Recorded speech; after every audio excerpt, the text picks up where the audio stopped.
오늘 대림절 둘째 주일입니다. 메시아의 조상들의 살몬과 라합이에요. 우리 지난주에 살펴본 인물은 이제 다말이었죠. 다말은 유다의 그 금년오늘인데 장남과 결혼하고 장남이 죽고, 그래서 계대 결혼법에 의해서 이제 둘째 아들을 주었는데 둘째 아들도 죽고, 그런 유다가 셋째 도 주면 죽겠다 싶어서 이제 주지 않으려고 한 거죠. 그렇자 다말이 아주 기발한 생각을 하는데 장녀로 변신하고 자기 시아버지 유다에게 들어가 이제 아들을 낳습니다. 그렇게 이제 낳은 아들이 베레스와 세라죠. 끊어질 위기에 놓였던 그 메시아의 계보가 이제 다말에 의해서 이어지고, 이제 그 베레스의 후손으로 메시아가 오는데요. 이제 이게 오늘날의 그 윤리나 오늘날의 그 시각으로 보면 이게 이해가 안 되고 말도 안 되는 이야기지만, 그 당시는 이런 그 풍습이 인정됐고 또 성경에도 이제 나오는 이야기예요. 그런데도 무슨 며느리가 장녀로 변신을 하고 또 시아버지가 그 장녀와 동침하고 이런 이야기들이 이게 잘 납득이 되진 않아요. 아무튼 평범하진 않아요. 예수님 족보가 참 평범하지 않아요. 예수님 족보에 등장하는 두 번째 여인은 이렇게 장녀로 변신하는 게 아니고 그냥 장녀예요. 두 번째 인물 누굽니까? 이제 라합이에요. 예수님 족보에 등장하는 두 번째 여인은 라합인데요. 이분은 이 사람은 여호수아 2장에서 우리가 만나볼 수 있습니다. 자, 우리 여호수아 2장으로 갑니다. 여기 그 라합은 그 기생으로 나오고 있어요.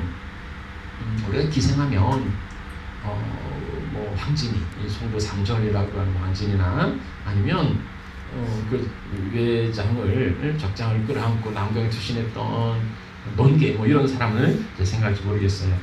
우리나라 그 기생은 잔치에 노래나 춤으로 흥을 돋우는 그 직업 여성이에요.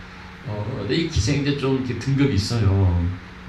이제 1패 기생, 그러니까 왕을 만나는, 그 다음에 2패 기생, 이 사람들 고위 관리를 만나는, 이 사람들은 오늘날로 말하면 연예인들이에요. 그래서 매출을 하거나 그럴 일이 전혀 없습니다. 그리고 이제 좀 안 되는 3패 기생이 있는데, 이 사람들이 이제 아무래도 좀 생계를 위해서 좀 매출을 좀 하기도 했다 해요. 그래서 라합이 기생이다 하면은 좀 이렇게 연예인급이 아닐까 싶은 생각도 좀 들기도 하고, 그런가 하면 유대 역사 요세푸스나 아니면 이제 아람어 성경 탈굼 번역이 있어요.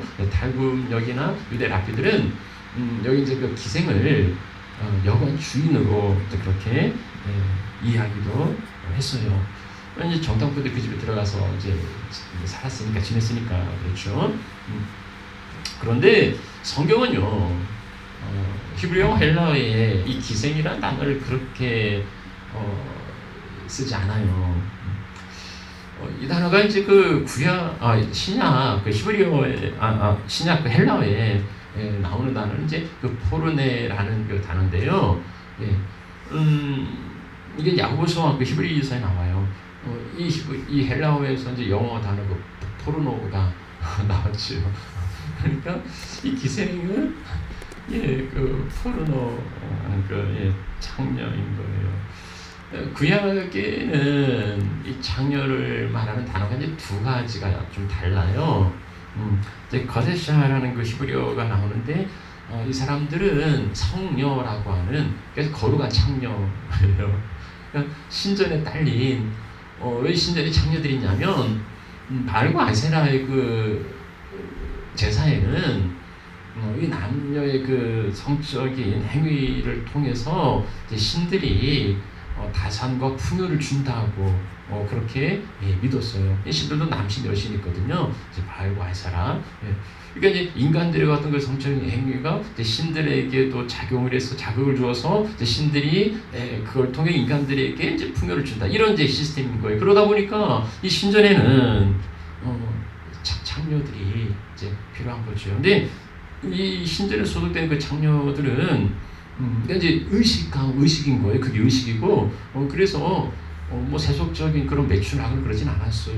그 대신 이제 상당한 지위와 그리고 어떤 이제 보수를 보장받았죠. 이게 이제 거데사라는 이제 신전의 장녀들인데 그들뿐만 아니고 일반적인 이제 장녀도 있어요. 이제 조나라는 단어로 구별해서 써요. 이 사람들이 이제 그냥 일반적인 매춘하는 사람들이에요.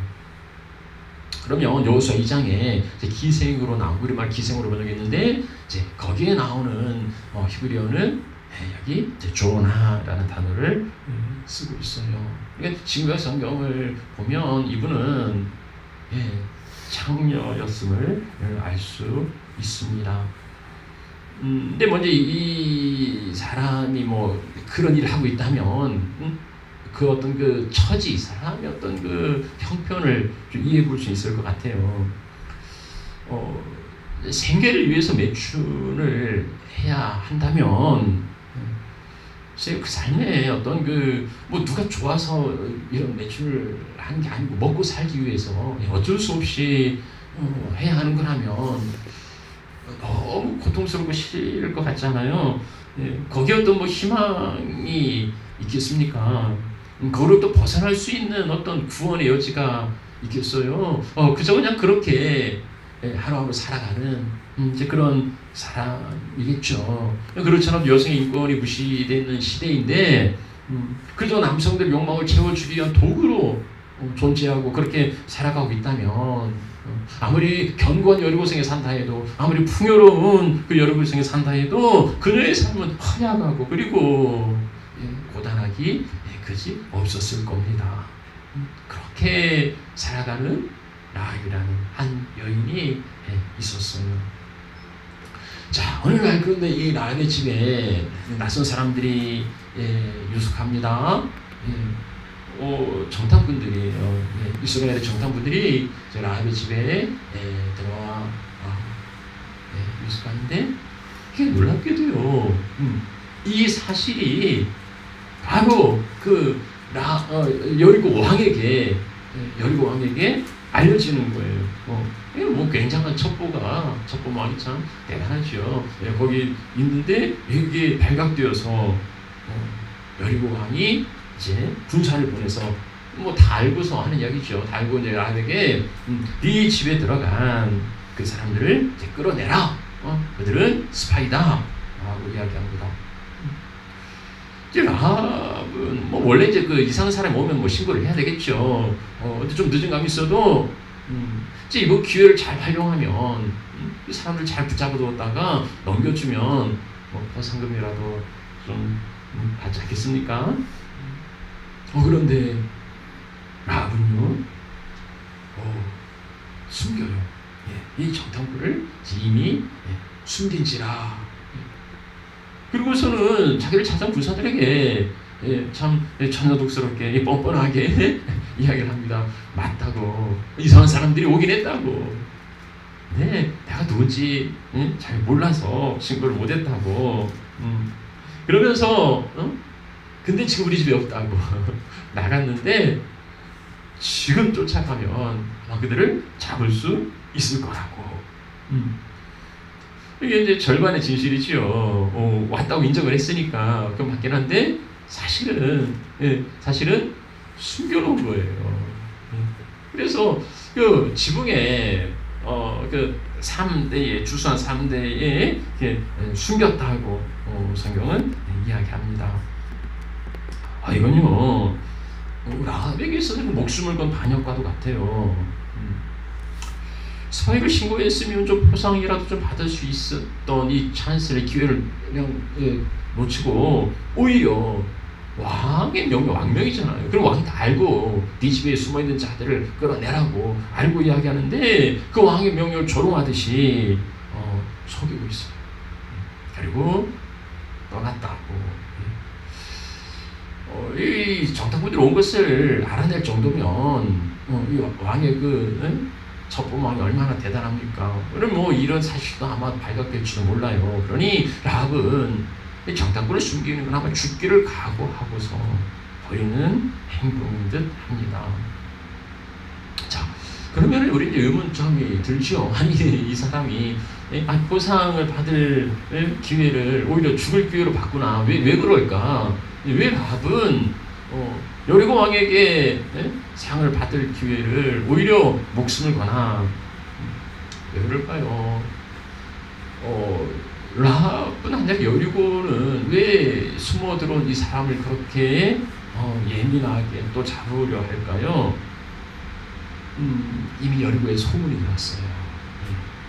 그 뭐냐면 이제 이게 40년이나 더 된 이야기인데 40년 전에 한 민족이 애굽에서 나올 때 그들의 신이 홍해의 물을 마르게 해서 그 백성을 건너게 했다는 거예요.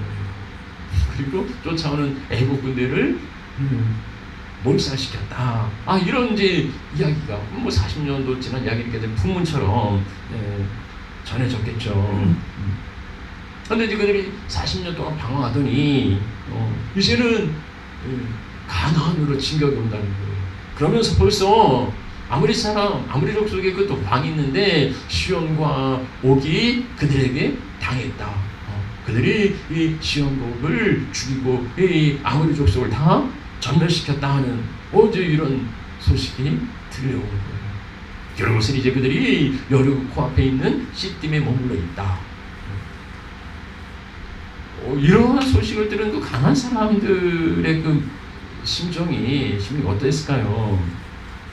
이제 라합이 그 이야기를 해요. 우리가 그 이야기를 듣고서 두려워하고 간담이 녹았고 마음이 녹았고 정신을 잃었다. 9절과 11절에 4번에 걸쳐서 그 이야기를 합니다. 얘들은요 두렵고 막 간담이 녹고 마음이 녹고 막 그래서 막 정신을 굉장히 충격적이죠. 굉장히 충격이에요. 이렇게 홍해물을 말릴 사람이 어디 있어요? 그건 없어요. 그럴 수는 없어요. 사람이 할 수 있는 게 아니라는 거죠. 그러면 사람이 하는 일 아니면 도대체 누가 일을 하느냐?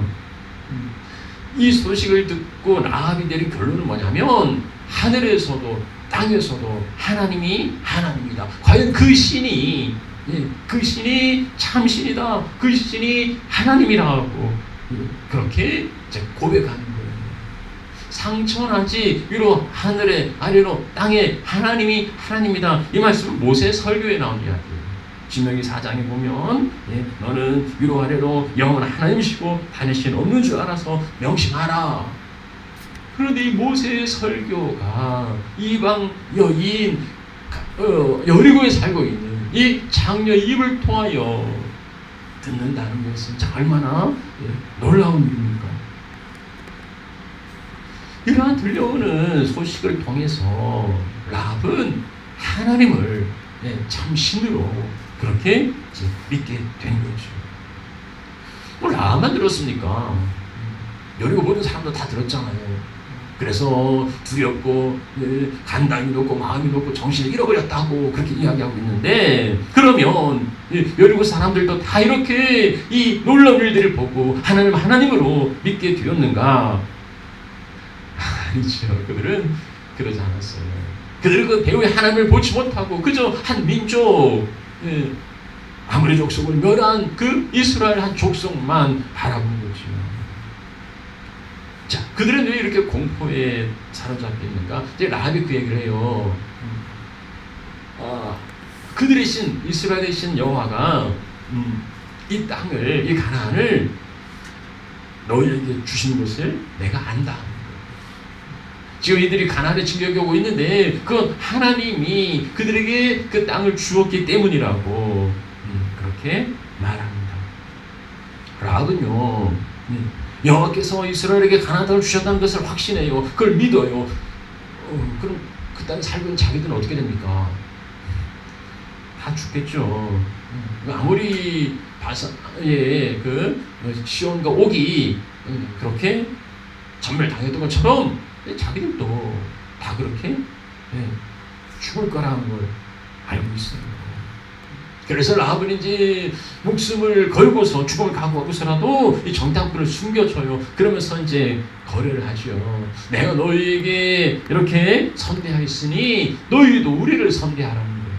그래서 나의 부모와 그리고 나의 형제와 그리고 우리에게 속한 모든 것을 살려달라고 이야기를 합니다. 이제 결국 라합은 이 믿음으로 말미암아 자기와 자기 가족들 전멸당하는, 결국은 다 망해요. 거기에서 유일하게 라합과 그의 가족들이 구원을 얻습니다. 이게 라합의 믿음이죠. 보세요. 여리고에서 그 고단한 삶을 살았던 라합, 참 희망도 소망도 없이 그저 하루하루를 먹고 살기 위해 살았던 이 라합이 어느 날 그 히브리 노예들의 그 애굽 탈출 이야기를 들어요. 애굽에서 노예로 고통받던 한 족속이 단체로 거기에서 나왔다는 거예요. 거기에 재앙을 내리고 그리고 그들을 이끌어서 홍해를 마르게 하시고 그 홍해를 건너게 하셨던 그 하나님에 대해서 이 라합이 듣습니다. 어느 민족에도 다 신이 있었겠죠. 여러분에도 뭐 섬기는 신이 있었을 거고. 그러나 그 신은 자기를 노예 상태에 두고 거기에 어떤 소망도 어떤 희망도 주지 않았는데, 그러나 애굽의 고통받는 히브리 노예들을 그의 신이 건져서 약속의 땅 적과꿀이 흐르는 가나안으로 이끌어 들인다는 이야기예요. 예, 그 이야기를 듣고서 그는 하나님을 만납니다. 그리고 그 하나님께 자기를 던져 동참하는 거예요. 근데요, 뭐 하나님을 믿고 싶어도 만날 수가 없잖아요. 그리고 이제 여리고는 다 망할 건데, 다 죽을 건데 만날 수가 없단 말입니다. 그러니 뭐 자기가 어떻게 할 도리가 없어요. 그런데 어느 날 그 이스라엘의 정탐꾼이 자기를 찾아온 거예요. 자기 집에 숨어 들어온 거예요. 라합은 그것을 역사의 초대로 그렇게 받아들입니다. 그걸 구원의 밧줄로 한번 자기 집에 찾아온 이스라엘 정탐꾼이 구원의 밧줄인 거예요. 절망적인 삶을 살았던 거냐면 거기에서 이제 소망의 빛을 발견합니다. 그리고 그 일에 목숨을 걸어요. 거기에 자기의 모든 생애를 겁니다. 라합은 그저 그 쳐들어오는 대적들이 자기보다 강하니까 그냥 살기 위해서 그렇게 강대국에 협조하는 그런 거 아니에요. 그저 그냥 목숨이나 부지하기 위해서 첩자를 그런 거 아니고요. 그가 그렇게 하는 일은 이스라엘이 아니고 하나님이에요. 그는 하나님을 알았고요, 하나님을 믿었고요. 그래서 그 하나님이 자기 유일하신 하나님으로, 하늘과 땅에서 유일하신 하나님으로 그가 고백합니다. 이러한 믿음의 고백이 있다면 그는 이제 더 이상 몸을 파는 장녀가 아니라 어쩌면 혁명가요, 그리고 모험가라 할 수도 있겠어요. 그는 과거의 생활을 청산하고요, 새로운 부름을 따라서 거기에 도전합니다. 그가 살았으니까 또 먹고 살기 위해서 계속 그 몸을 팔고 창녀를 했을까요? 그럴 리 없죠. 이런 라합을 신약성경은 믿음의 용사라고 그렇게 인정해 줍니다. 우리가 믿음의 용사들을 볼 수 있는 게 히브리서 11장이에요. 히브리서 11장에는 많은 그 믿음의 열조들, 그래서 뭐 아브라함과 이삭과 야곱과 뭐 요셉, 모세, 다윗, 다니엘, 그러니까 성경 히스토리를, 그 중요한 히스토리를 만들어낸 그러한 정말 굵직한 인물들이 이 히브리서 11장에 그렇게 등장하고 있어요. 그런데 그 믿음의 사람들과 어깨를 겨루면서 당당히 그 이름을 올린 사람이 여기 라합이지요. 여호수아, 그 가나안 정복의 그 주역은 여호수아인데 여호수아는 히브리서 11장에 안 나와요. 근데 여리고의 한 장녀, 정탐꾼을 숨겨주었던 이 사람은 히브리서 11장에 나옵니다. 그것을 믿음으로 했다고요. 그래서 믿음으로 기생 라합은 정탐꾼을 평안히 영접해서 망하지 않았다는 겁니다. 여기 히브리서 11장에 많은 사람들이 나오죠. 주로 이제 그 시대는 남성이 주도하는 이제 그런 사회였으니까. 근데 그 사회 가운데도 이 히브리서 11장 여성들이 두 사람 나와요. 한 사람은 아브라함의 아내 사레고 또 하나는 여기 이제 라합. 라합은 여기 믿음의 전당뿐 아니라 메시아의 족보에도 올라가서 예수님의 조상이 됩니다. 야고보가 그 믿음을 이야기할 때 그 믿음은 행함이 있어야 된다. 그래야 죽은 믿음이 아니라 살아있는 믿음이다 하면서 예를 들어요. 그러니까 이 성경에 나오는 온전한 믿음, 정말로 살아있는 믿음의 샘플, 이게 누구냐? 두 사람을 이야기해요. 한 사람은 아브라함이고 또 한 사람은 라합이에요. 야고보가 살아있는 믿음으로 예를 든 그 경우가 기생 라합이 사자를 접대해서 다니고 나가게 할 때 이게 이 행함으로 의롭다 하심을 받았다. 히브리서나 야고보서나 라합에게서 창렬한 그 꼬리표를 떼지는 않지만 그러나 그로 인하여 멸시와 저주를 당한 게 아니라 오히려 그럼에도 불구하고 믿음으로 당당히 그 이름을 이 믿음의 전당에 그리고 메시아의 족보에 올린 것을 보게 됩니다. 어떻게 살았든지 그는 믿음으로 자기와 자기 가족을 구원할 뿐만 아니라 믿음의 샘플로 오고 오는 많은 믿음의 후손들에게 당당하게 이야기하고 있는 거예요. 그녀의 믿음은 어디서 왔을까요? 어떻게 그럴 수 있을까? 우리가 살펴보았지만 라합이 하나님을 알게 된 건 그냥 풍문이에요. 40년 전에 이런 일이 있었다더라. 이런 거고요. 그리고 이 가까이 아무리 족속들이 저 한 이스라엘 민족들에게 다 전멸됐다더라. 이런 이야기를 이제 들었을 뿐입니다. 그러니까 거기 어떤 자세한 어떤 하나님에 대한 그런 것도 없어요.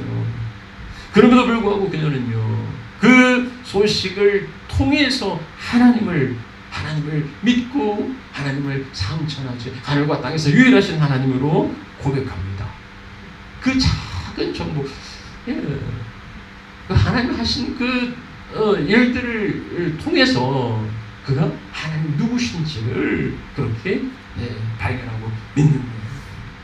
그러면서 그게 과거로 끝난 게 아니고 이게 중단된 게 아니라 미래를 바라봐요. 이제는 이러한 그 이스라엘 족속들이 여리고 앞에 있고 이제는 여리고를 지나서 가나안에 들어갈 거라고요. 그러니까 이 여리고 성도 망할 거라고요. 이 여리고 성 무너지지 않아요. 이게 무너질 성이 아니에요. 지금 고고학적인 발굴로 찾아보면 이제 두 겹으로 이렇게 쌓여져 가지고 그걸 무너뜨리고 온다는 건 불가능한 일이에요. 그러니까 여리고를 닫아 놓기만 하면 올 수가 없어요. 이 여리고 성이 무너질 거라고 누가 그렇게 장담했겠습니까? 그런데요, 라합은 홍해를 가르신 분이, 홍해를 말리신 분이 이까지 여리고 성을 무너뜨릴 수 없느냐는 거죠. 라합은 여리고를 믿은 게 아니에요. 사람들은 여리고를 믿고 이 여리고가 자기를 지켜줄 거라고, 이 여리고가 자기를 보여줄 거라고 그렇게 생각했지만 라합은요, 하나님을 믿었어요. 하나님 여리고를 무너뜨릴 수 있다고 믿었던 거죠. 그러면 그 무너질 곳에 머물러 있는다는 건 어리석은 거죠. 그는 거기에 나와서 하나님의 구원 속에 자기 자신을, 자기 가족을 거기에 던져 놓은 겁니다. 그래서 라합의 믿음이 정말 위대하고 대단한 거죠. 보세요. 이게 이제 대조가 되는데 하나님의 애굽에서 이끌어낸 민족, 이스라엘 민족들, 그들은 구원 역사를 들은 게 아니고 자기 두 눈으로 본 사람들이에요. 광야에서 하나님의 공급하심과 하나님의 인도하심을 체험한 사람들이에요. 그러면 그 이스라엘 백성들이 하나님을 온전히 믿었던가? 언약의 당사자들이고, 그리고 자기들을 위하여서 하나님이 놀라운 일을 행하시는데 정작 그 사람들이 하나님을 믿었나? 우리가 알지만 이 성경에 얼마나 이스라엘 백성들이 반역하고 불평하고 원망하고 어긋나고 이 한두 번이 아니잖아요. 그런 이스라엘 백성에 비하면 라합은 그저 어떤 그 들리는 소문, 그걸로 온전히 믿었다는 거죠. 그래. 뭐 오늘 우리가 살아가는 세상에도 뭐 많은 복음의 메시지나 아니면 뭐 성경뿐만 알아갈 수 있는 또 우리도 뭐 한주에 믿은 게 아니고 오랜 세월 그렇게 믿었는데 우리의 믿음이 정말 이 라합처럼 라합과 같이 그렇게 하나님 앞에 인정받을 수 있는 그 믿음일까? 아니면 이스라엘 같이 그렇게 늘 고집하고 그리고 배반하고 돌아서는 사람들인가? 여리고성이 무너질 걸 알았어요. 그러니까 거기 나오죠. 오늘 우리도 이 세상이 궁극적으로 심판받을 것을 우리도 알고 있지 않습니까? 우리도 이 세상이 무너질 거라고, 이 세상이 다 망할 거라고 우리도 알고 있지 않습니까? 우리도 믿고 있지 않습니까? 그럼에도 우리는 이 세상을 위하여서 세상이 영원할 것처럼 여기에다가 우리 인생을 걸고 여기 우리 인생을 쌓아두는 거 그런 거 아닙니까? 하나님이 심판이 선포되었는데 여리고 왕은요 라합처럼 하나님을 영접하는 게 아니고 문 걸어 잠그고 하나님을 대적하고 있어요. 하나님의 복음 앞에 또 불의의 반응을 보게 되는 것이요. 누가 하나님 앞에 더 먼저 반응할까? 우리 주님께서 말씀하신 게 있는데 니들보다 세리와 창기가 하나님 나라에 먼저 들어갈 거라고요. 그렇죠. 우리는 세리와 창기를 저런 죄인들이 저런 쓰레기들이 무슨 하나님 나라가 뭐 쓰레기장도 아니고 어떻게 저런 것들이 하나님 나라에 들어갈 수 있나? 그 바리새인들과 서기관들은 그렇게 멸시했죠. 하나님 내가 저런 인간 같지 않게 주셔서 참 감사합니다라고 그렇게 기도했지만 주님은요 니들보다 저 세리와 창기들이 먼저 하나님 나라에 들어갈 거라고요. 왜 그렇습니까? 너희들은 안 믿었고 너희들은 안 믿었고 저들은 믿었다는 거예요. 자기의 의로움으로 자기의 도덕적인 행동으로 하나님 나라에 들어가는 게 아니고 믿음으로 들어가는데 너희들은 안 믿었고 세리와 창기는 믿었다는 겁니다. 오늘 우리가 가진 그 믿음이라는 거예요. 뭐 바리새인도 뭐 서기관들도 뭐 책상도 다 믿는다고 이야기했죠. 그러나 주님은 믿지 않는다고 말씀하셨거든요. 그 차이는 어디 있습니까? 요한이 의도로 너에게 왔는데 너희는 그들 믿지 않았다. 그러나 세리와 창녀는 믿었는데 뉘우쳐 회개하고 받아들였다. 회개하지 않고 믿지 않으면 그것과 함께 망할 거라. 그래서 한 여인 이름 없이 절망 가운데 살아가는 이 여인을 통하여서 우리의 믿음을 도전하고 있는 겁니다. 오늘 라합과 같은 그러한 믿음을 가질 것인지 아니면 여리고의 왕이나 아니면 제사장이나 서기관이나 바리새인들처럼 그렇게 그저 자기 믿음을 가지고 그렇게 살아갈 것인지 오늘 그에게 도전하면서 온전한 믿음의 사람들 되어야 하겠습니다. 우리의 믿음을 이제 또 다른 한 남성을 통해서 보아요. 사이몬입니다. 룻기에 보면 이제 우리가 지난 시간에 살펴본 그 유다와 다말의 아들이 이제 베레스와 세라인데 그 베레스를 통하여서 베레스의 계보가 나와요. 이제 베레스의 후손들 쭉 보면 이제 베레스의 그 5대 손에 살문이 있습니다. 그리고 마태복음 1장에 보면 예수님 족보에 오면 이제 이 살문이 라합에게서 이제 보아스를 낳았다. 그렇게 이야기해요. 이제 보아스는 룻기에 나오는 룻의 그 대속자죠. 그래서 기업을 물려주었던 사람이죠. 룻이 이제 뭡니까 그 나오미 가족이 모압에 가서 쫄딱 망하고 그리고 이제 애굽 여인 룻과 함께 돌아와서 그 다음에 베들레헴에 있는 유력자 바로 그가 보아스예요. 그와 이제 결혼해서 기업을 물러서 또 메시아의 계보가 이어지죠. 그러니까 그 보아스를 유력한 사람, 그러니까 유력자 대단한 그 굉장히 어떤 경제적이든 지위든 뭐 이런 이제 대단한 이런 사람 유력자라고 하는데, 이제 아들이 그런 거 보면 이제 뭐 아버지도 정말 그랬겠죠. 그래서 이제 보통 사람들 신학자들이 이 살몬을 유다 지파의 그 두령으로 이제 그렇게 인정해요. 또 어떤 사람들은 그 여호수아가 2명의 정탐꾼을 보냈는데 그 중에 한 사람이 살몬이다 이렇게 뭐 보기도 해요.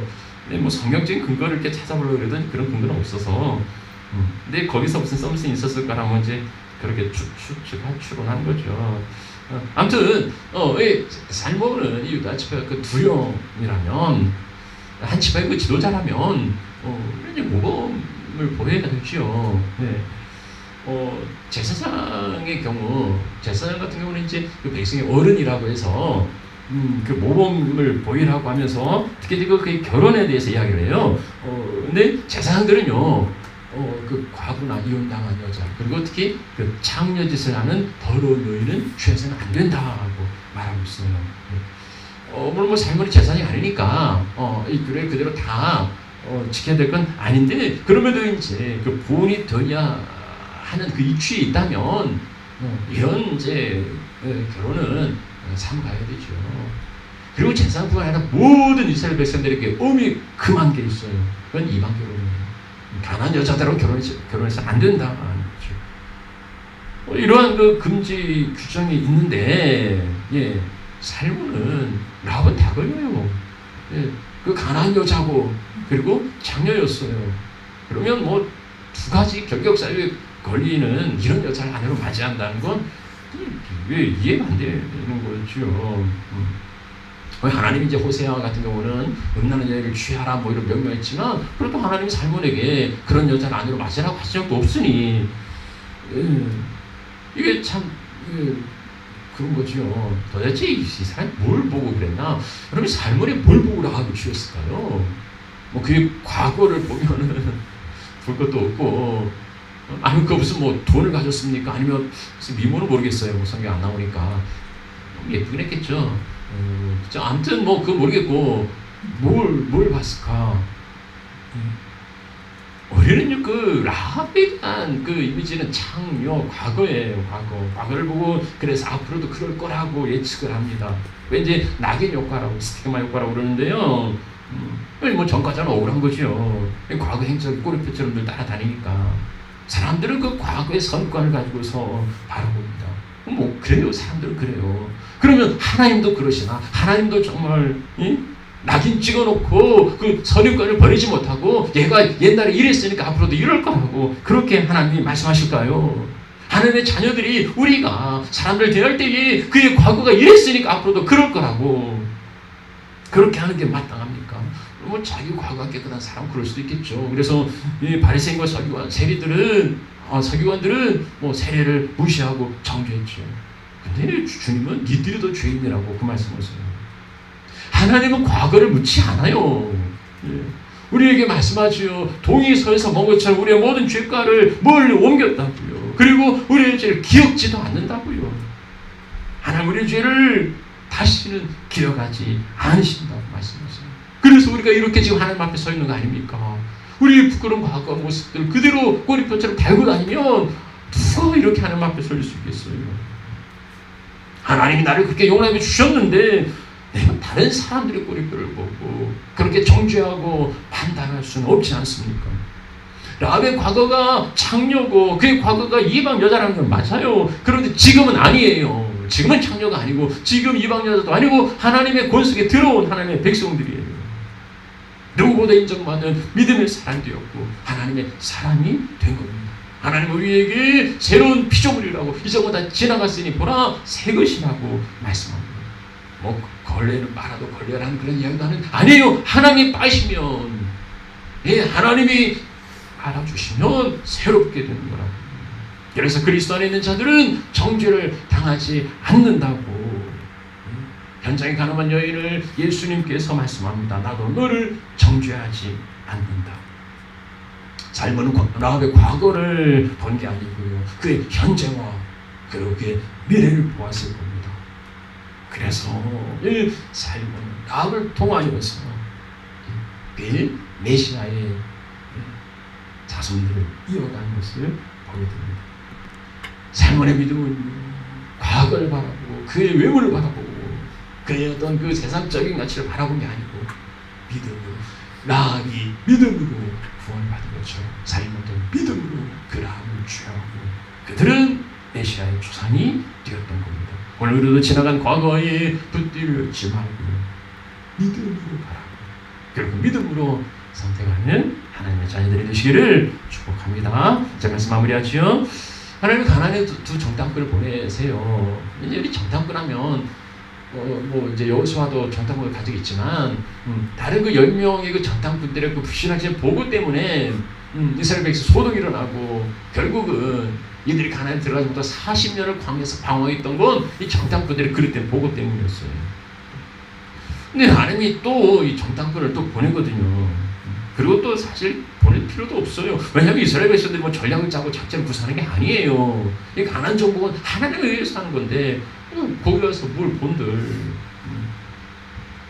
그럼에도 이 정탐꾼을 보낸 까닭 뭘까요?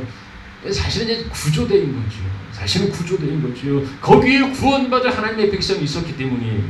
하나님은 한 사람 그 라합을 구원하기 위하여서 거기 정탐꾼 구조대를 보내십니다. 누구든지 믿음으로 반응하면 그가 어디에 있든지 간에 그는 구원을 받을 거라는 거예요.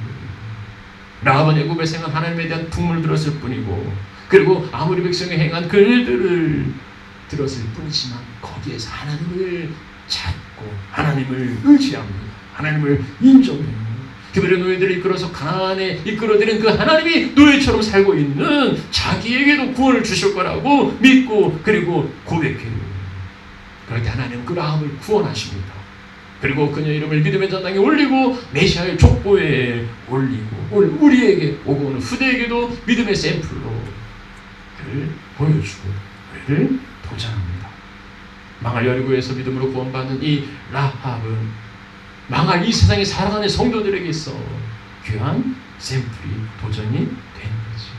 그리스도 안에서 믿음으로 살아가는 새로운 피조물로 그렇게 하나님 앞에서 살아가시는 하나님의 자녀 권속들이 되시기를 축복합니다. 우리 함께 찬양하죠.